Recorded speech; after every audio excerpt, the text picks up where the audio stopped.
지금 현재 한국 언론들과 외신들이 북한 김정은의 대사관이 한바탕 난리가 났다라는 소식을 계속해서 전하고 있죠. 자, 김정은의 대사관 폐쇄 이후에 또 폐쇄하고 있는 그 충격적인 이유, 이 충격 사태에 외신들이 왜 집중을 하겠습니까?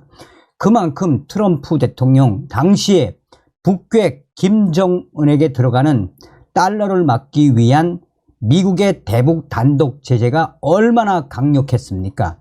트럼프 대통령 시절에 김정은에게 들어가는 달러를 막기 위해 당시에 스티브 무누신 미 재무부 장관이 현미경 차단 앱까지 만들어 놓고 김정은에게 들어가는 달러 들어가지 못하도록 하지 않았습니까? 그리고 트럼프 대통령 시절 북한의 주요 은행이었던 중국의 단동은행을 세컨더리 보이콧으로 날리지 않았습니까?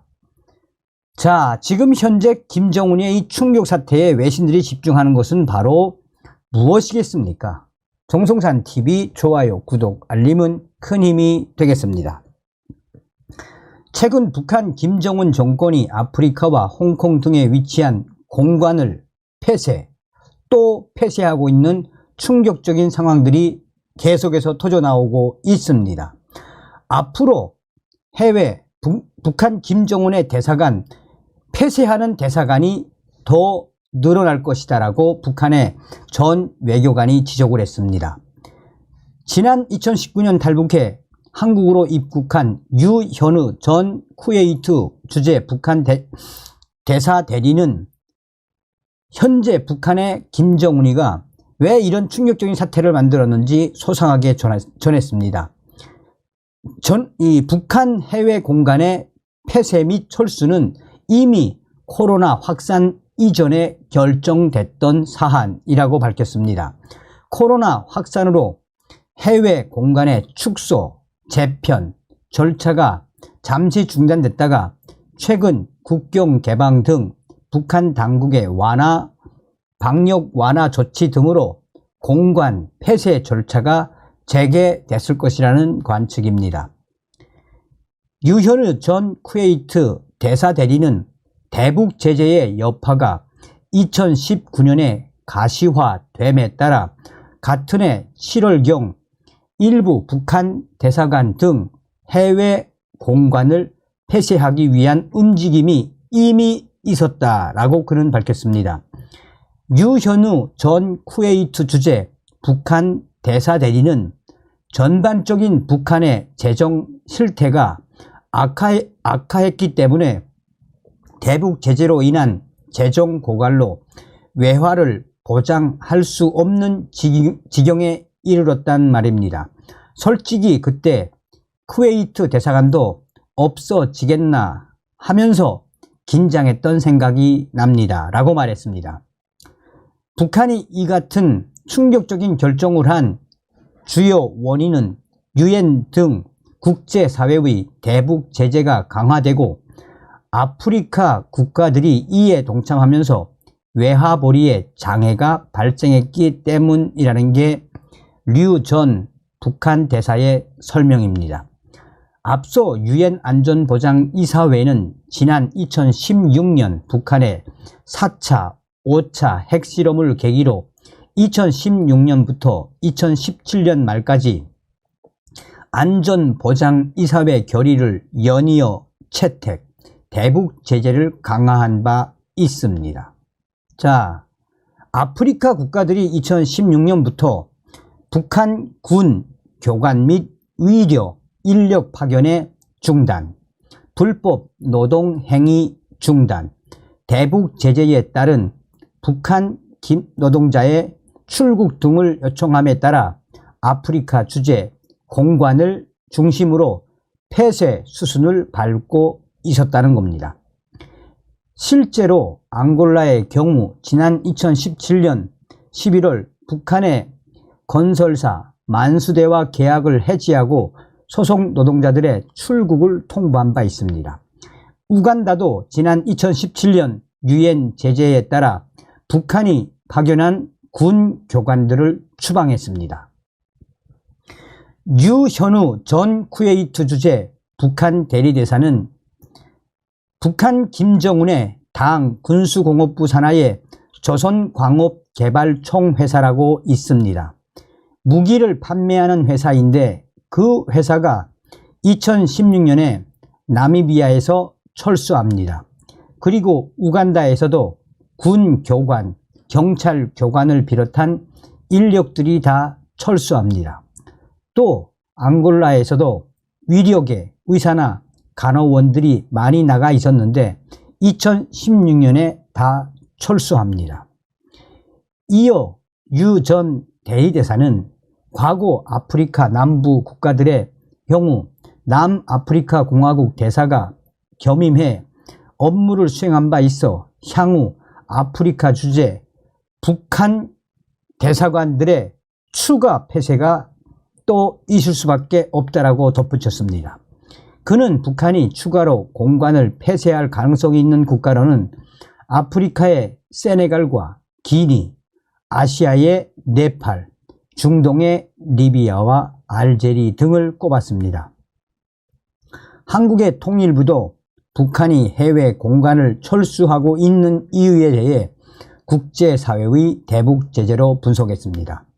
통일부 당국자는 전통 우방국들과 최소한의 외교관계도 유지하기 벅찬 북한의 어려운 경제 사정을 보여주는 단면이라며 북한 수교국은 150개 이상이지만 고난의 행군 이후 공관이 점차 축소, 폐쇄되고 있다고 밝혔습니다. 한국의 통일부에 따르면 현재 북한의 해외 공관은 53개로 대사관 47개, 총영사관 3개, 대표부가 3개입니다. 만약 우간다와 앙골라 대사관, 홍콩 총영사관 등이 폐쇄된 것이 확인되면 북한 해외 공관 수는 50개로 줄어듭니다. 한국 외교부는 북한의 해외 공관 폐쇄와 관련해 신중한 입장을 보이고 있는 것으로 알려졌습니다. 현재 외교부는 북한의 공관 폐쇄 의도에 대해 다양한 가능성을 염두에 두고 분석 중인 것으로 알려지고 있습니다. 북한이 우간다 대사관에 이어 홍콩 총영사관을 폐쇄할 예정으로 알려졌다며 북한의 제외 공간 철수 행렬이 이어지고 있습니다. 한편 한국 정부와 군 당국은 북한이 10월 내로 위성을 발사하겠다고 공언한 상황에서 북한의 주요 시설을 면밀하게 감시하고 있다는 입장을 발표했습니다. 자, 그래서 제가 이러한 부분에 대해서 중국 내의 WTR 수직통들이 어떻게 보고 있는지 논평을 좀 요청을 했습니다. 정성산 TV, 정성산 감독 선생님께 알려드립니다. 지금 북한 김정은의 이 충격 사태, 북한 해외 대사관 난리가 났으며 계속해서 폐쇄하고 있는, 또한 이 사태에 대해 전 세계 언론들이 집중하고 있는 그 본질은 무엇이겠습니까? 사실상 북한 대사관들 대대적으로 철수하고 있는 그 본질은 대사관에서조차 달러를 벌어 북한 김정은에게 들여보낼 수 없는 시대가 열린 겁니다. 이미 몇 년 전부터 해외 공관들에 배당된 충성 자금은 중국과 러시아 몇 나라를 빼고는 충성 자금을 김정은에게 제대로 보내는 대사관은 거의 없었다라는 게 중국 베이징 외교소식통의 밝은 R 소식통의 소식입니다. 그러니까 트럼프 대통령 들어선 이후에 김정은이야 대화를 하는 척 했지만 사실상 유엔과 트럼프 대통령이 얼마나 옥조였습니까? 당시에 4차, 5차 핵실험 이후에 미국의 단독 제재로 전 세계의 김정은 자산 동결하지 않았댔습니까? 여기에 아프리카와 커넥션을 엮고 있는 북한 무기 판매, 또 만수의 창작사 작품 판매, 이 거래처들 유엔이 또 미 정보국이 미국의 트럼프 대통령의 단독 제재로 얼마나 박살을 냈습니까? 그러니 결국은 2016년, 17년, 18년, 19년 그러니 달러를 못 벌어들이고 있으니 이렇게 손을 놓고 있던 이 대사관 대대적으로 폐쇄하고 김정은이가 다 철수시키라 라는 그 지시 때문에 철수하는 것이며, 이러한 충격적인 사태는 앞으로도 몇 개의 나라 북한 대사관 빼면은 다 철수할 수 있다는 게 베이징 R 소식통의 전언입니다. 우선 북한은 해외에서 또 특히나 유럽에서 북한 대사관과 대사들과 토의를 하는 것 자체가 대북제재 위반으로 비춰질 수 있어서 별로 북한 대사관에서 일을 할 수 없습니다. 유럽에 있는 북한 대사관들 무슨 일을 하겠습니까? 그러니 러시아와 중국 등 친북 국가 몇 개를 빼면은 사실상 해외에 있는 북한 대사관들, 김정은의 입장에서 보면은 김정은의 외화를 탕진하는 기생충들로 보이겠지요. 그래서 이번에 그전부터 이 폐쇄를 이어오던 김정은이가 이번에 코로나 사태가 끝난 이후에 대대적으로 철수를 시키는 것이며, 지금 이 와중에 이 한국 정부도 유심히 살펴봐야 하는 것은 앞으로 북한 외교관들의 대탈출도 잘 눈여겨봐야 한다라고 베이징 R 소식통이 전해왔습니다. 정리를 해드리자면 여러분 무엇이겠습니까? 이 소식은 지금 자유아시아방송과 또 VOA 또 AP통신 외신들도 집중적으로 타전하고 있죠. 한마디로 달러 때문에 돈이 없는 김정은이의 지랄 발광의 연장선상이다라는 게 외신들의 지적 아니겠습니까? 아시는 분들은 아시겠습니다만 북한 황해북도 평산에는 북괴 김정은이가 핵 개발을 하기 위해 캐내는 우라늄 광산과 우라늄 정광을 재련하는 공장이 있지요. 북괴 김정은이가 해외에 우라늄 정광을 팔아먹기 위해 이 정치범 수용소를 새롭게 만든 것이 바로 평산 정치범 수용소 아니겠습니까? 지금 충격 사태에 한마디로 평산 정치범 수용소 대형 사고에 수만 명의 수인들 초토화됐다라는 가슴 아픈 소식을 전달해 드리도록 하겠습니다. 북한은 이미 자본주의죠. 북괴 김정은과 요 김여종의 뱀대가리만 딱 치면은 이미 자본주의 아니겠습니까? 정성산 TV 정성산 감독 선생님께 알려드립니다. 이 소식은 황해북도 R 소식통과 평양 R 소식통 두 소식통의 소식을 합쳐서 보내드립니다. 지금 현재 황해북도 평산 정치범 수용소 대형 사고에 한바탕 난리가 났습니다. 정성산 감독 선생도 알다시피 2021년 북괴 김정은이가 해외에 정광, 우라늄 정광을 팔아먹기 위해 평산 지역에 새로운 정치범 수용소를 만들지 않았습니까? 평산에 있는 정치범 수용소는 오로지 김정은의 지시에 따라 국가 보위성이 관리하며 또한 우라늄을 캐고 거기서 재련을 하며 이 우라늄 정광 일부는 해외에 팔아먹지 않습니까? 지금 현재 평산에 있는 우라늄 채취를 위한 정치범 수용소의 인원은 많게는 18,000명에서 적게는 18,000명에서 26,000명까지라고 추정이 됩니다. 2021년도인가 2021년도 5월달인가로 기억을 합니다만 당시에 평산 지역을 봉쇄하고 대대적으로 정치범 수용소를 김정은이가 만들지 않았습니까? 국가 보위성과 사회 안전성 따로따로 관리를 하는 정치범 수용소를 2021년도에 2달 만에 뚝딱 하고 만들어냈지요. 사회 안전성 다른 정치범 수용소에 있던 수감자들과 또 국가 보위성 정치범 수용소에 수감되어 있던 수인들을 합체한 인원이 얼추 약 2만 명 정도라고 보시면 되겠습니다. 이들은 일반 주민들이 또 일반 광산 노동자들이 꺼리는 우라늄 재련 또 우라늄 정강 채취 등 김정은의 이 우라늄 채취의 최일선에 있으며 이들은 아무런 보호 장구도 없이 오로지 곡괭이와 또 밀차로만 또 배낭으로 정광을 캐고 재련을 하지 않습니까? 현재 북한의 평산 정치범 수용소는 바깥에는 무장 기동대, 사회안전성 무장 기동대가 바깥에는 경비를 하고 있고 이 안에는 국가 보위성이 관리를 하는 구역도 있고 또한 이쪽 정치범 수용소 관리동 쪽에는 사회안전성 애들이 관리를 하는 지역으로 나누어져 있습니다.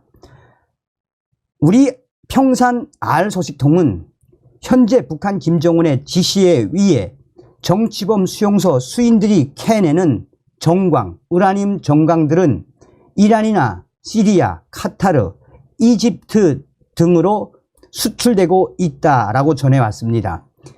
이 우라늄 정광이 원석 자체로 이 이란이나 시리아, 카타르, 이집트 등으로 이 밀수출된다라고 강조한 부분은 평양의 알소식통이 전했습니다. 여기에 정치범 수용소 수인들이 캔 우라늄 원석을 중국에다가도 팔아먹고 있습니다. 김정은의 지시에 의해 정치범 수용소 수인들이 캐내는 우라늄 원석과 정광 또 재련된 부분도 대대적으로 밀수출하고 있는 소식은 매우 상징하는 바가 큽니다. 이렇게 김정은이가 평산에 새로운 정치범 수용소를 만들어 놓고 우라늄 생산을 하고 있는 것을 2021년도에 평산의 알소식통도 전달해 왔고 이번에도 새로운 소식으로 전달해 왔습니다. 자, 지금 이런 수용시설이 있고 수용시설은 매우 열악합니다. 26,000명이라고도 하지만 2만 명대 또 16,000명대라고 하지만 중간 인원은 정치범 인원들이 약 2만 명 정도. 이 2만 명의 정치범들이 하루에 무려 20시간씩 평산 우라늄 갱도 안에 들어가서 우라늄 정광을 캐가지고 배낭에 메고 나오고 또 휴식 시간도 없이 하루에 20시간 이상 오로지 우라늄 캐는데 동원되어 있습니다. 얘네들은 우라늄 안에서 캐는 정치범 수인들 5명 작업을 하면 여기에 국가 보위성 완전 무장한 국가 보위성 보위원들이 완전히 방화복으로 무장을 하고 얘네들을 감시하고 있단 말입니다. 그런데 이 우라늄 원석을 캐는 정치범 수용소 수인들은 아무런 방화복도 없이 하루에 20시간 이상 오로지 우라늄 원석을 캐내는 기계란 말입니다. 그런데 정작 하루에 주는 식량은 소금물에 삶은 옥수수 20알, 소금으로 삶은 옥수수 20알이나 또한 가끔씩은 옥수수 20개에 콩 5알, 총 25알 정도 공급해 준다는 게 내부 소식통의 전언입니다. 이러한 평산 정치범 수용소 수감자들 열악한 속에서 우라늄 광석을 채굴하는 과정에 이미 방사능에 피폭되었다라고 평산의 알소식통은 전했습니다. 평산 정치범 수용소에서 우라늄 정광을 캐내는 수만 명의 정치범들은 이미 방사능에 피폭돼 있다라고 보시면 된다. 되겠습니다 라고 전해왔습니다. 또한 이들이 20시간 이상 작업을 하고 쉬는 휴식동을 보면 한마디로 6.25 전쟁 당시에 난민들이 사용하던 것처럼 거적대기와 가마니 떼기, 또 한심한 누더기 같은 거를 나무에 엮어서 한마디로 충격적인 삶을 살아간단 말입니다. 자, 이 사람들을 국가보위원 애들이 뭐라고 부르나, 여기서 우라늄 원석을 캐내는 정치범들을 사람이라고, 공민이라고 부르지 않는단 말입니다. 어떤 때는 욕은 기본이고, 또 이 강아지, 개를 뜻하는 말로 한마디로 인간 이하의 삶을 살고 있으며 오로지 김정은의 외화보리와 핵개발을 위한 우라늄 원석을 캐는 기계들이란 말입니다. 자, 그런데 여기서 중요한 건 얼마 전에 평양의 알 소식통이 전해온 소식인데, 이 방사능에 피폭된 정치범들, 작년도에 이어 올해도 최소한 600명 이상이 죽어나갔는데, 그 죽어나간 병명이 귀신병이라고 합니다. 작년도에도 350명, 올해는 600명 정도가 죽어나갔다라고 합니다. 그런데 이거보다도 더 충격적인 소식은 바로 평산 우라늄 광산 총 8개 갱이 있는데, 이번에 8개 갱에서 총 이 3개 갱을 새롭게 뚫었는데, 그 새롭게 갱을 뚫다가 제대로 장비도 없이 뚫다가 사고가 터졌는데, 이 대형 사고가 한 번에 와라락 불이 무너지면서 최소한 200명에서 많게는 300명 정도가 그 갱에서 목숨을 잃었단 말입니다.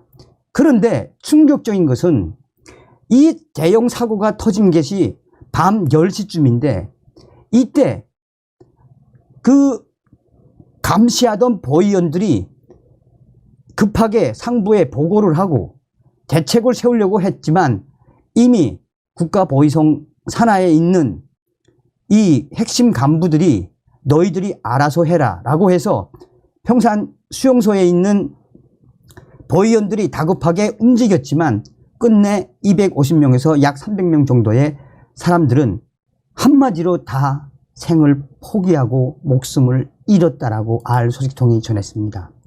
그뿐이 아닙니다. 그 다음 날인가 중앙에서, 국가보위성에서 간부들이 내려와서 수만 명의 정치범 수인들 하나하나 불러놓고 그것을 시체들을 빼내오고 있는데, 이 처참한 모습에 한 수인이 눈물을 흘리기 시작하자 다른 수인도 눈물을 흘렸다고 합니다.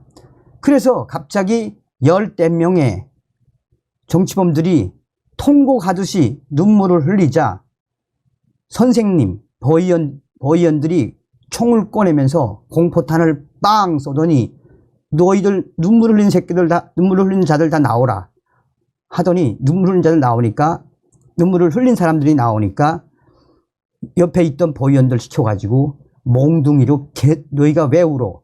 왜 우는 거야? 하면서 몽둥이로 그냥 쑥대밭을 만들어 놨다라고 합니다. 당시에 국가보위성 알 소식통도 이 소식을 평양에 전하면서 정말 충격적인 이 상황에 빨리 그렇게 목숨을 잃은 사람들을 빨리 수습하고 해야 되는데, 그런 생각을 하지 않고 다 작업에 투입시켜 라고 한 지시를 내렸다고 합니다. 그래서 대형 사고로 묻힌 수백 명의 정치범 수인들은 거의 열흘 동안 구조를 못하고, 열흘이 지난 이후에야 국가보위성에서 중장비가 들어와서 그 중장비로 그들을 다 쓸어버리듯이, 버럭과 함께 쓸어버리듯이 내왔는데, 정말 충격 상황이었다라고 평양의 알 소식통이 국가보위성의 알 소식통의 인용을 통해서 전해왔습니다. 제가 이분이 이제 더 충격적인 소식도 있습니다. 차마 여러분들에게 말씀을 못 드리겠습니다. 이게 바로 북한입니다. 이게 북한입니다. 여러분들께 항상 당부드립니다.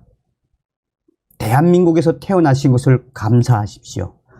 우리는 반드시 저 북의 김정은 멸망, 자유북진 통일의 기틀을 만들어야 합니다.